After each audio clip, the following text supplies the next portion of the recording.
Voilà,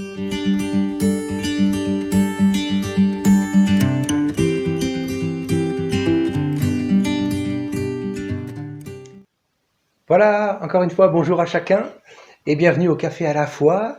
Et vraiment, nous sommes heureux de nous retrouver autour du petit déjeuner, autour d'un café, de prendre ce temps ensemble dans la présence du Seigneur. J'aimerais revenir avec vous dans l'évangile de Marc aujourd'hui et lire ensemble la suite de ce récit à partir donc du verset 40, chapitre 1er, jusqu'au verset 46. Je vous fais la lecture. Un lépreux vint à lui, donc à Jésus, et, se jetant à genoux, il lui dit d'un ton suppliant, « Si tu le veux, tu peux me rendre pur. » Jésus, ému de compassion, étendit la main, le toucha et dit, « Je le veux, sois pur. » Aussitôt, la lèpre le quitta, et il fut purifié. Jésus le renvoya sur-le-champ avec de sévères recommandations, et lui dit, « Garde-toi de rien dire à personne, mais va te montrer au sacrificateur et offre pour ta purification ce que Moïse a prescrit, afin que cela leur serve de témoignage. » Autrement dit, qu'ils voient que Jésus ne s'oppose pas à la loi mosaïque. Mais cet homme, s'en étant allé, se mit à publier ouvertement la chose et à la divulguer, de sorte que Jésus ne pouvait plus entrer publiquement dans une ville. Il se tenait dehors, dans les lieux déserts, et l'on venait à lui de toutes parts. Amen. Amen. Voilà pour la fin de ce premier chapitre de l'évangile de Marc. Nous voyons un fait plus ou moins étrange, parce que Jésus finalement va se mettre en colère contre ce lépreux. Je lis dans la version Louis II, ou 21 aussi, Jésus le renvoya sur le champ avec de sévères recommandations. La version Martin nous dit, puis l'ayant menacé, il le renvoya incessamment. La version Darby, usant de paroles sévères, il le renvoya aussitôt. Jésus va comme se mettre en colère face à cet homme guéri de sa lèpre pour lui donner des recommandations strictes. Comment se fait-il que Jésus s'emporte à ce moment-là? Le mot grec est embrimaomai, qui veut dire menacer pour enjoindre. Alors, qu'est-ce qui fait finalement que Jésus se mette en colère? Marc semble suggérer dans son évangile que l'acte miraculeux que Jésus opère à ce moment-là en guérissant ce lépreux est source de malentendus. Ce qui intéresse les foules en Jésus, finalement, ce n'est pas Jésus, mais c'est les miracles qu'il accomplit. Et si une foule le suit, à la croix, Jésus sera seul.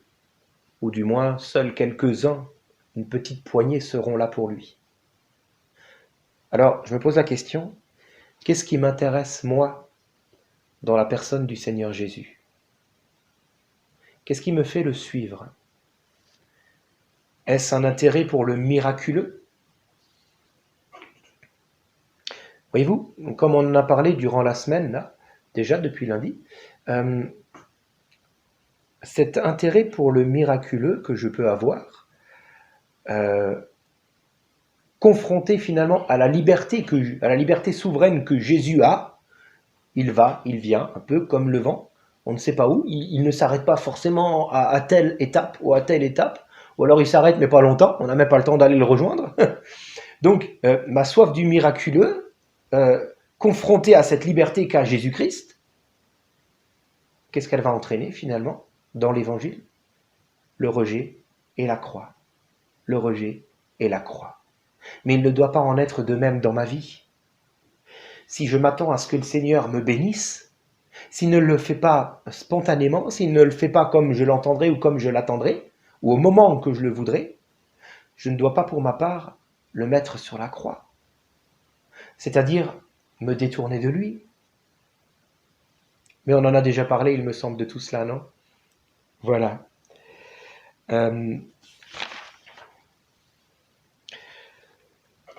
Finalement, dans nos rapports, les uns avec les autres, je vais parler de moi et de mon épouse, voilà, mais pensons à nos rapports les uns les autres. Avec mon épouse, alors, est-ce que ma femme serait contente que je l'aide dans les tâches quotidiennes, les tâches ménagères ou d'autres tâches, qu'importe? Certainement que oui, vous pensez bien. Surtout avec 5 enfants, puis un 6e qui vient bientôt.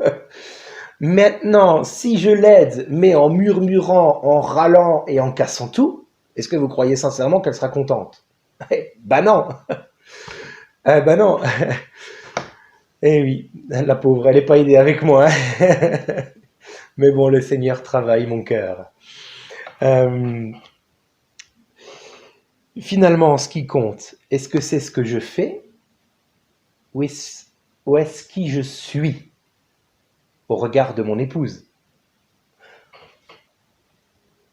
Ce qui compte, est-ce que c'est ce que je fais pour toi ou qui je suis pour toi? Posons-nous la question par rapport au Seigneur Jésus. Ce qui compte réellement, est-ce ce qu'il fait pour nous ou ce qu'il est pour nous?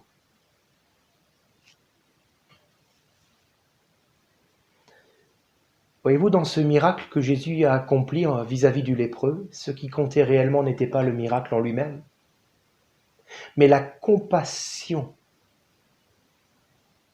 qui a poussé Jésus à accomplir ce miracle. Est-ce que je suis encore sensible à la compassion de Jésus envers moi? Ou est-ce que je ne suis plus que dans l'attente de la bénédiction? Nous avons tous des besoins, c'est normal. Plus ou moins grands, certes. Nous avons tous des attentes vis-à-vis du Seigneur, et c'est normal. Mais sommes-nous encore capables de le connaître pour qui il est? De reconnaître sa grande compassion envers nous, envers moi? Voyez-vous, Jésus se révèle à un endroit bien précis dans la parole. Il se révèle, pour nous croyants aujourd'hui encore, à la croix de Golgotha, à l'endroit où il a souffert, à l'endroit où il a porté nos péchés, à l'endroit où sa compassion s'est mise à nu et en évidence pour le plus grand nombre, pour vous et moi. C'est donc à la croix que nous sommes appelés à dire, comme le centenier l'a pu le dire, certainement que celui-ci était le Fils de Dieu. Lorsque nous reconnaissons sa compassion, son amour, sa grâce, alors nous pouvons le suivre en nouveauté de vie. Nous ne serons plus dans l'attente. Nous ne serons plus à attendre et, ainsi faisant, à ne porter aucun fruit à la gloire de Dieu. Car celui qui attend ne va rien faire d'autre. Mais nous sommes appelés à le chercher pour qui il est. Et ainsi, à marcher à sa suite. Alors mes amis, je ne serai pas long aujourd'hui. Je veux terminer déjà simplement en vous proposant quelque chose de bien précis. Je vais prier, oui, mais suite à cette prière,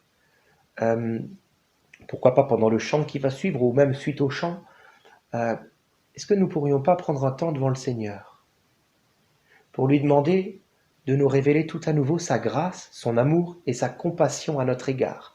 Peut-être même demander au Saint-Esprit de nous montrer nos péchés, ceux-là même que Christ a portés à la croix, ceux-là même que Christ nous pardonne entièrement, mais que l'Esprit nous les montre peut-être tout à nouveau, afin que nous puissions suivre Christ pour qui il est, et non pas pour ce qu'il fait.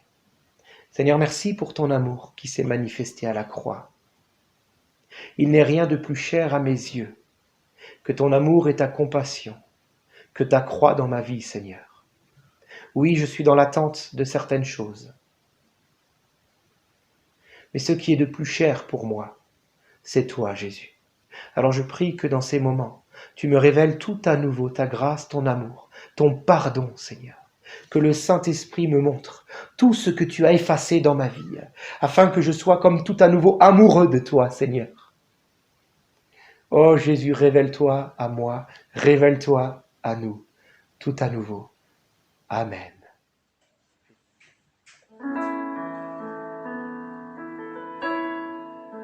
C'est